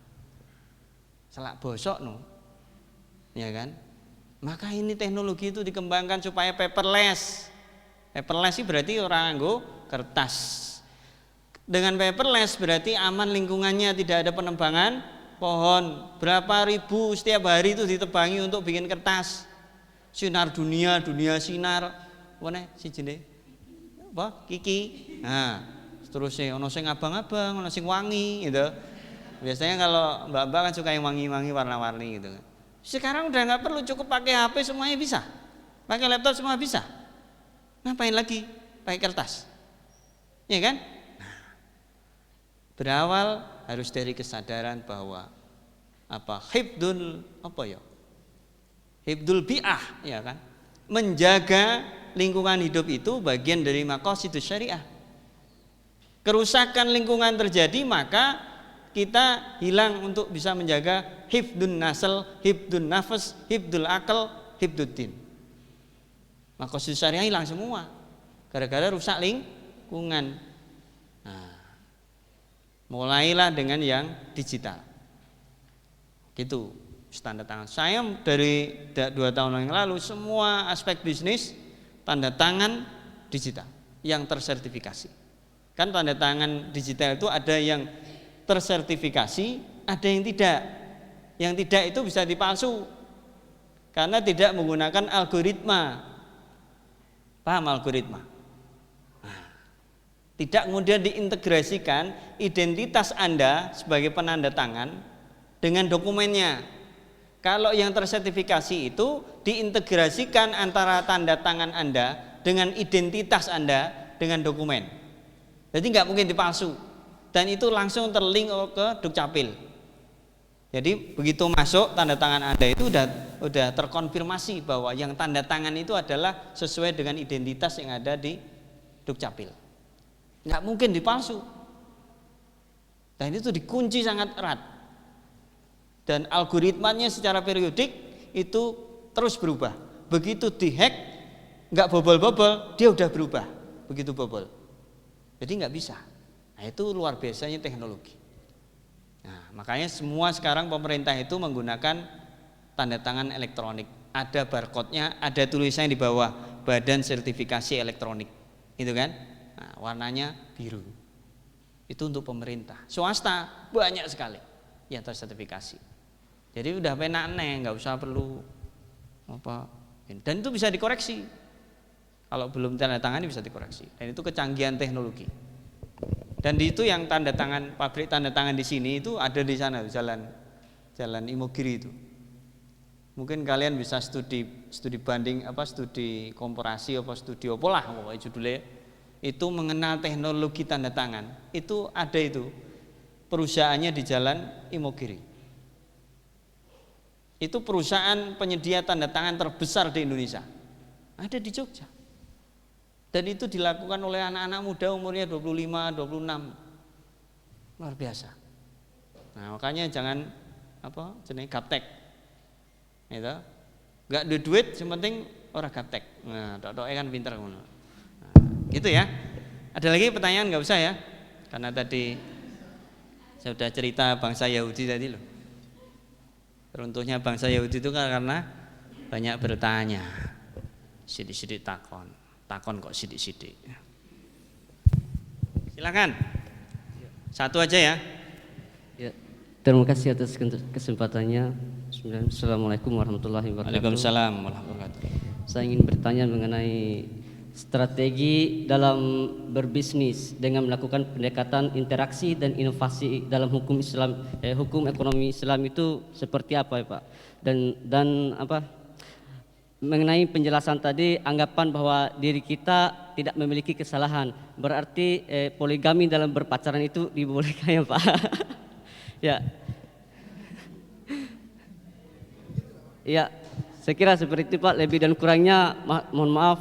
Assalamualaikum warahmatullahi wabarakatuh. Waalaikumsalam warahmatullahi wabarakatuh. Terima kasih. Mungkin tadi kurang jelas ya. Tapi poin pentingnya adalah bagaimana strategi berbisnis begitu ya. Ya banyak strateginya ya. Kalau bisnis itu kan nggak perlu harus punya modal uang, ya kan? Betul nggak? Nggak percaya? Bisnis paling hebat. Coba. Nabi Muhammad SAW itu menjual barangnya sendiri atau menjual barangnya orang lain? Nah, ya wis toh, duwe modal apa ora? Ora.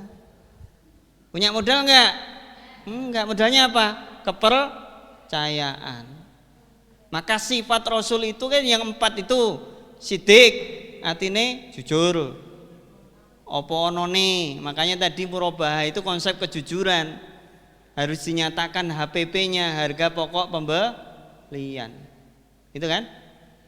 Tapi ora kaku nek dodolan biasa, aku tukune 10.000. Gitu, kowe arep tuku piro? Ya rugi, gitu. Itu konsepnya begitu. Kemudian sidik, terus jadi harus punya staff gitu kan. Sidik, terus tablik, nah staff kok ya. Kan? Harus punya staff sidik, tablik. Tablik itu apa artinya? Komunikatif. Dodol meneng. Berapa? Hah? Meneng. Piye? Yang meneng takoki. Nah, repot, nggak bisa komunikasi. Maka kemampuan komunikasi dalam bisnis itu penting, gitu kan?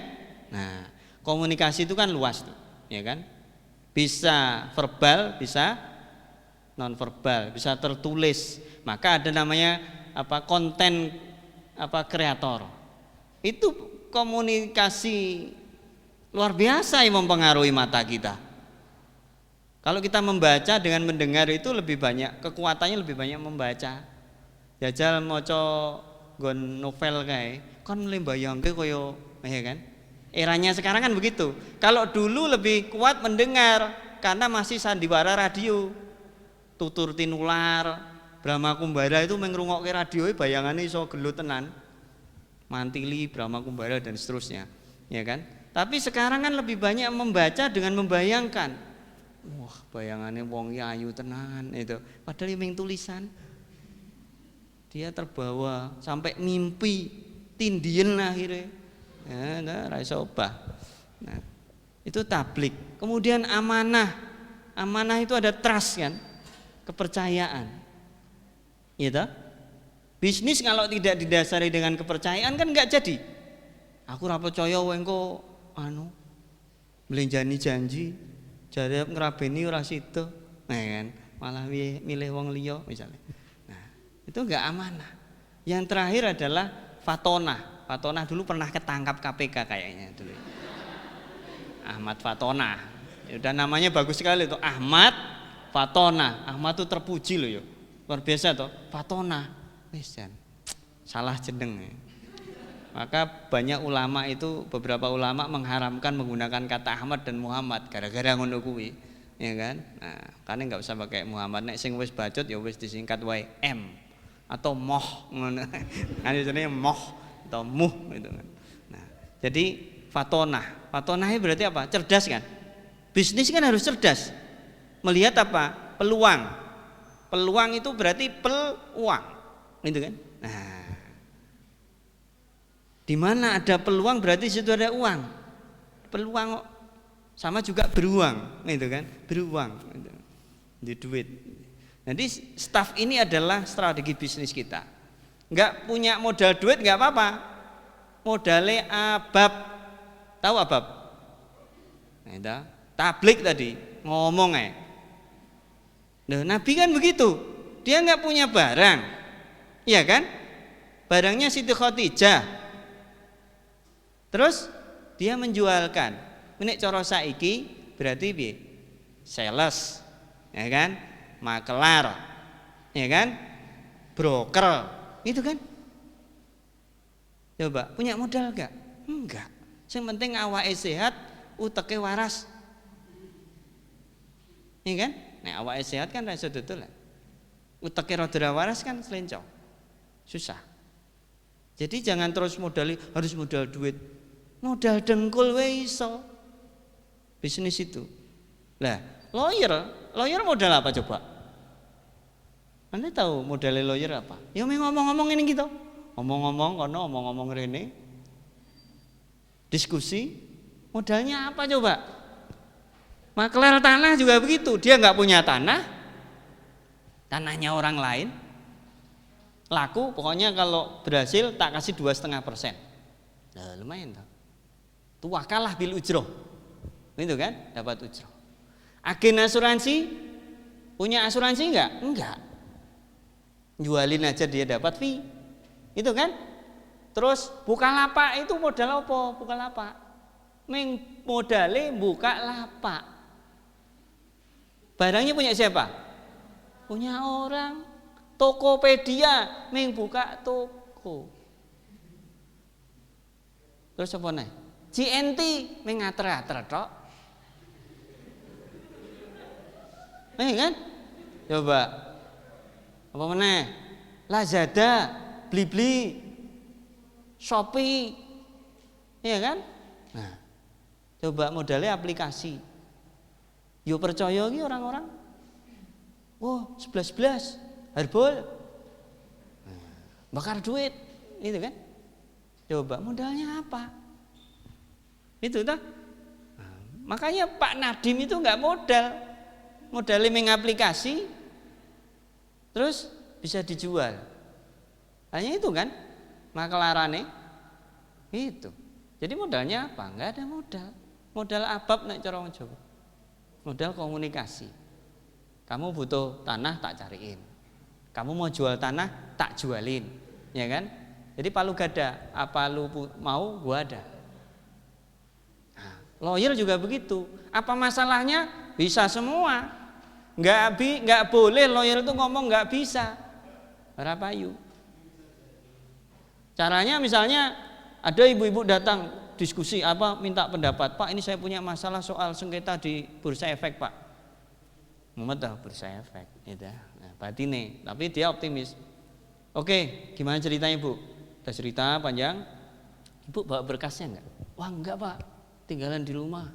Udah, besok 3 hari lagi Ibu kesini bawa berkas.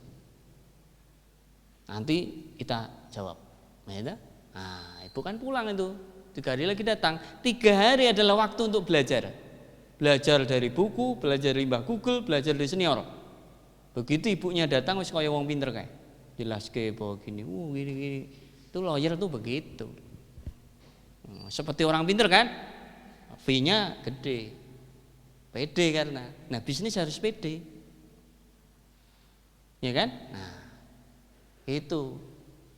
Bisnis harus pede. Kalau enggak, iya. Dan bisnis harus sok sibuk namanya bisnis. Ya, busy kan, gitu kan? Ya harus sok sibuk. Turu bisnis apa lagi, ya kan? Nah, sibuk bro, raisa bro, aku lagi ono dagangan. Nah, itu berarti tenanan. Itu. Dan lebih mulia jadi pengusaha entrepreneur itu daripada jadi karyawan. Apa hebatnya karyawan Bank Indonesia daripada penjual angkring? Lebih hebat penjual angkringan, ya kan? Karyawan Bank Indonesia nggak masuk 3 hari dia dipecat. Penjual angkringan nggak buka 3 hari, nggak ada yang mecat. Mengramangan ngono ae. Nah, lebih hebat gitu kan? Nah, maka harus jadi entrepreneur. Maka saya dulu mencetuskan namanya legalpreneur. Wirausahawan di bidang hukum. Jadi dodolan hukum lho. Hukumnya didoli gitu kan. Aspek-aspek hukumnya. Nah, itu laku. Bank-bank besar saya pernah mentraining termasuk Bank Aceh itu tahun lalu. Ya. Soal yo mengabab, ya kan bahasa Arab ya. Gitu. Babun niat, tergantung niatnya. Oleh karena strategi bisnis yang pertama adalah staff tadi. Sidik, tablik, amanah, fatonah. Itu adalah kunci bisnis yang harus kita patuhi seperti kita melihat Kanjeng Nabi Muhammad SAW. Mungkin itu ya Mas ya. Tidak ada lagi pertanyaan karena bisa runtuh Anda karena kalau banyak bertanya. Terima kasih. Baik, terima kasih banyak atas waktunya Bapak. Dan terima kasih teman-teman juga yang sudah bertanya. Mungkin ini besok bisa dilanjutkan lagi di sini buat teman-teman, buat besok ada seminar lagi. Baik, saya selaku moderator undur diri. Subhanakallahumma wa bihamdika asyhadu an la ilaha illa anta astaghfiruka wa atubu ilaik. Assalamualaikum warahmatullahi wabarakatuh. Untuk penyerahan sertifikat. Baik, terima kasih kepada Bapak Talis Nur Cahyadi SHMH CLH CM, gelarnya yang panjang sekali ya Bapak ya, dan materinya sangat luar biasa sehingga juga menghibur teman-teman yang lagi ngantuk sebenarnya jam tidur ini Bapak, dan terhibur dengan penyampaian materinya. Selanjutnya penyerahan sertifikat yang akan diserahkan oleh Ketua Prodi Magister Ilmu Syariah Bapak Dr. Abdul Mugidz. Kepada Bapak disilakan.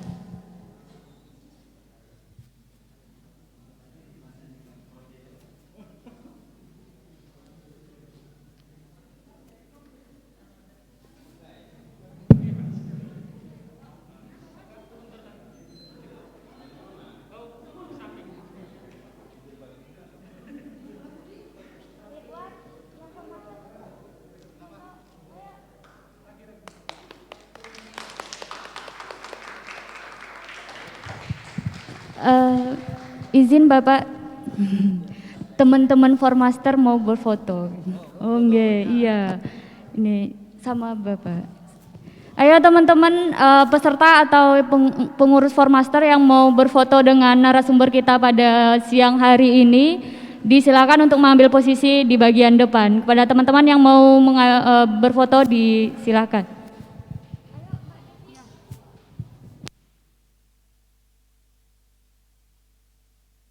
Ayo, ajak.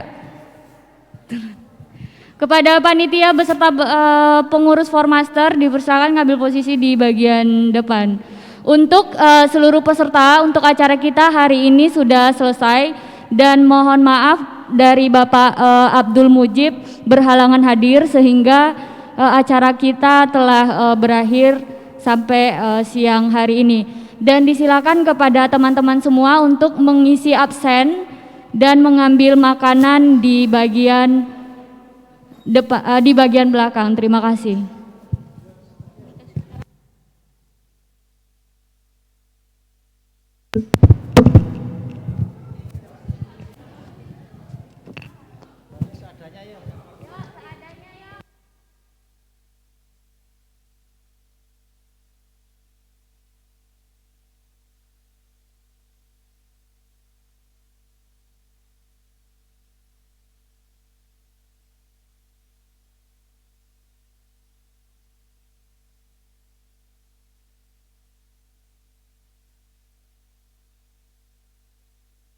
Ayo yang mau foto, jangan malu-malu ya. Oke, 1, 2, 3, cheese.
Untuk semua panitia dari Formaster jangan ada yang bubar dulu karena kita akan gladi sekalian besok acara public speaking dan peserta hari ini diharapkan untuk hadir besok kembali acara public speaking jam 8 hingga selesai. Terima kasih kepada teman-teman semua atas kehadiran dan partisipasinya. Mohon maaf dari kami panitia jika ada kekurangan dan kesalahan. Assalamualaikum warahmatullahi wabarakatuh.